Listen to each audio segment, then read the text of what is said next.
नमस्कार. हे ज्वारी मेथी थेपले तुमच्यासाठी लाईफ सेवर आहेत. ना पीठ मळण्याचे टेन्शन, ना लाटण्याचे कष्ट. एक खास सोप्या ट्रेकने बनवा तोंडात टाकताच विरघळणारे मऊ थेपले. प्रवासासाठी, मुलांच्या डब्यासाठी किंवा बॅचलरसाठी हा सर्वात सोपा आणि आरोग्यदायी पर्याय आहे. एकदा बनवा आणि 2 ते 3 दिवस आरामात खा. मऊ आणि स्वादिष्ट मेथी थेपला बनवण्यासाठी मी इथे ताजी हिरवी मेथी घेतली आहे. ही एक जुडी मेथी आहे, सुमारे 100 ग्रॅम. मेथीच्या जाड काड्या मी काढून टाकल्यात आणि 3 ते 4 वेळा स्वच्छ धुवून कोरडी करून घेतली आहे. एक छोटी टिप: मेथी धुवून नीट कोरडी करूनच चिरली तर पीठ अगदी परफेक्ट बसतं. ओलसर मेथीमुळे कधी कधी पीठ जास्त लागून जातं. आता मेथी अगदी बारीक चिरून घ्यायची आहे. तुम्ही कात्रीने किंवा चाकूने चिरू शकता. मेथीच्या काड्या घ्यायच्या नाहीत, कारण त्यामुळे थेपले कडक होतात. मी 1 वाटी बारीक चिरलेली मेथी घेतली आहे. पुढचे सर्व मोजमाप म्हणजेच पीठ आणि पाणी आपण याच वाटीने मोजून घेणार आहोत. त्यामुळे रेसिपी अचूक होण्यासाठी तुम्हीही घरातली एखादी वाटी किंवा भांडे सेट करा आणि त्यानेच सर्व प्रमाण मोजून घ्या. आता पुढची पायरी: 3 ते 4 हिरव्या मिरच्या आणि 1 इंच आल्याचा तुकडा घेऊन मिक्सरमध्ये त्याची बारीक पेस्ट करून घ्या. जर तुम्हाला लसूण आवडत असेल तर यात तुम्ही लसूणही टाकू शकता.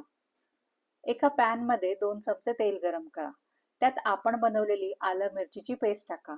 एक मोठा चमचा पांढरे तीळ, 1 चमचा बडीशेप आणि एक लहान चमचा ओवा टाका. आणि इथे एक छोटीशी टिप: तुम्हाला आवडत असल्यास त्यात थोडं गूळ नक्की घालून पहा. त्याने मेथीचा कडवटपणा कमी होतो आणि चव बॅलन्स लागते. आता यात आपण मसाले घालून घेऊ. एक लहान चमचा काश्मीरी लाल तिखट, याने रंग छान येतो. अर्धा लहान चमचा हळद आणि 2 मोठे चमचे धणे जिरे पावडर. अर्धा लहान चमचा हिंग आणि चवीनुसार मीठ. हे मसाले तेलात तडतडले की त्यात आपण 1 कप बारीक चिरलेली मेथी टाकून घेऊ. हे सर्व साधारण आपल्याला 30 सेकंद परतून घ्यायचं आहे.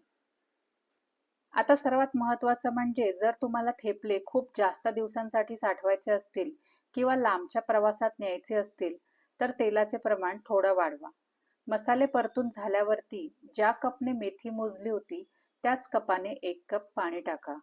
आता पाण्याला उकळी येऊ द्या. पाण्याला उकळी आली की गॅस बंद करा आणि त्यात 1 कप ज्वारीचं पीठ टाका. एक सिंपल रूल आहे: जितकं पाणी तितकंच पीठ. हे पाळलं की थेपले खूपच मऊ होतात. पहा, फक्त एका चमच्याने आपण हे ज्वारीचं पीठ असं एकजीव करणार आहोत की बघता बघता 70 ते 80% पीठ इथेच मळून तयार होतं. आता एक छोटी टिप: गॅस बंद केल्यावर फक्त 10 मिनिटं झाकण ठेवून वाफ धरू द्या. या वाफेमुळे पिठाला असं जबरदस्त बाइंडिंग येतं की तुमचे थेपले लाटताना किंवा भाजताना अजिबात फाटणार नाहीत. त्यामुळे नवशिके सुद्धा हे थेपले पहिल्याच प्रयत्नात परफेक्ट बनवू शकतील. 10 मिनिटांनंतर पीठ गरम असतानाच आपल्याला ते मळून घ्यायचं आहे. पण हात भाजण्याची भीती वाटतेय? मुळीच काळजी करू नका. भांडी न वाढवता त्याच कढईत सपाट तळाचा पेला किंवा तांब्या घ्या आणि पिठाला 2 ते 3 मिनिटं छान रगडून घ्या.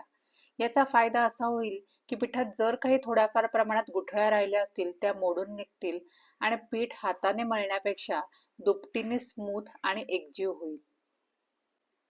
1 कप पाण्याला 1 कप ज्वारीचं पीठ हे प्रमाण अगदी परफेक्ट आहे. तरीही पीठ थोडं कोरडं वाटलं तर पाण्याचा हात लावा किंवा जास्त मऊ झालं तर थोडं कोरडं पीठ टाका. पीठ जेवढं मऊ आणि लवचिक रगडलं जाईल तेवढेच थेपले आपले कापसासारखे मऊ होतील. आता हे सगळं पीठ एकत्र करून याचा एक गोळा तयार करून घेऊया. तुम्ही बघू शकता, पेल्याने रगडल्यामुळे हे पीठ किती लोण्यासारखं मऊ आणि लवचिक झालंय. कुठेही तडा नाही की कुठे कोरडेपणा नाही. असा परफेक्ट गोळा तयार झाला की समजावं आपले थेपले अगदी कापसासारखे मऊ होणार.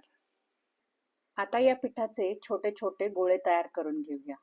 थेपले म्हणजे अगदी कागदासारखे पातळ हवेत, तरच त्याची खरी चव लागते. थोडे कोरडे पीठ लावून अगदी हलक्या हाताने हे लाटून घ्या.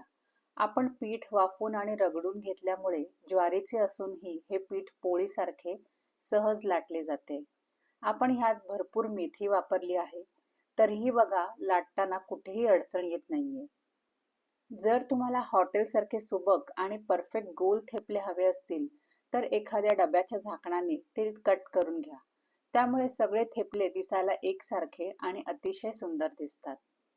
लाटताना जर कडा थोड्या फाटल्या तर अजिबात काळजी करू नका. हे पीठ आपण वाफेवर शिजवून मळल्यामुळे ते इतकं लवचिक झालंय की तुम्ही बोटांनी अलगद दाबून त्या कडा सहज जोडू शकता. हे पीठ इतकं बाइंडिंग असलेलं आहे की तुम्हाला अगदी पॅचवर्क करूनही थेपला परफेक्ट गोल तयार करता येतो. त्यामुळे न घाबरता बिंदास लाटा. थेपले फाटणार नाहीत आणि चुकून फाटले तरी ते दुरुस्त करणं अगदी सोपं आहे. आता त्यांच्यासाठी खास ट्रिक ज्यांना लाटायचा कंटाळा येतो किंवा ज्यांना ज्वारीचे पीठ लाटायला कठीण जातं. ही किराणा मालाची साधी प्लास्टिक बॅग घ्या आणि तिला कट करून ओपन करा. मध्यभागी थोडं तेल लावून आपला पिठाचा गोळा ठेवा. वरून प्लास्टिकने कव्हर करा आणि एक सपाट प्लेटने जोरात प्रेस करा.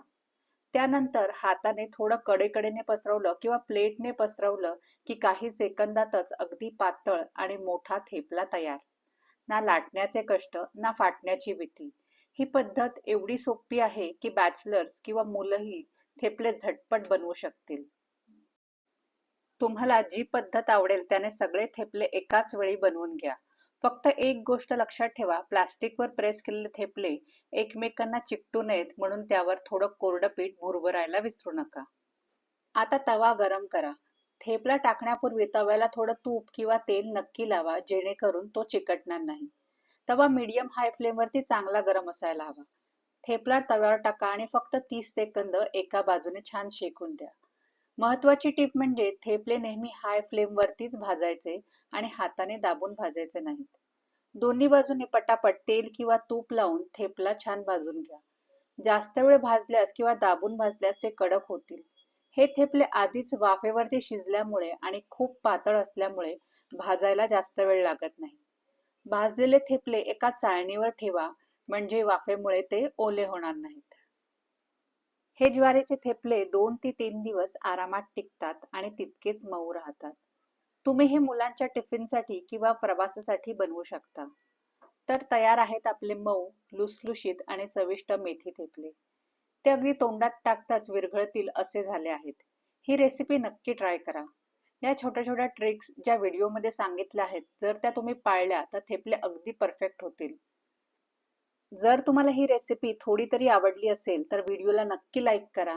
तुमच्या फ्रेंड्स अँड फॅमिली सोबत जरूर शेअर करा आणि चॅनलला अजून सबस्क्राईब केलं नसेल तर नक्की सबस्क्राईब करायला विसरू नका. तुमच्या प्रतिक्रिया कमेंटमध्ये नक्की कळवा. पुन्हा भेटूया नवीन एका रेसिपीसह. तोपर्यंत लोभ असावा.